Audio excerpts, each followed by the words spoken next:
तो बाबा जा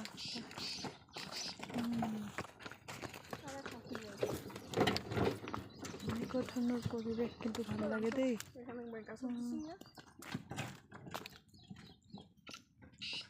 বহুত দিনৰ মূৰত দেখা পালোঁ দেই। নাপাম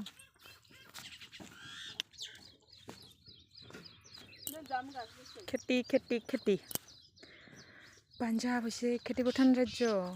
কিতাপত ইমান দিনে পঢ়িবলৈ পাই আছিলোঁ, দেখিবলৈ পাইছোঁ। সঁচাকৈ দেই, খেতি খেতি খেতি খেতিয়ে মেইন সিহঁতৰ। মটৰ শাক, এই লাফা মেইন, লাফা লাফা লাফা পাঞ্জাৱৰ মানুহে কয় ये लोग खाने वाला चीज़ नहीं है, ये हम लोग गाय को खिलाती हूँ। तो हम लोग गाय ही बन गया।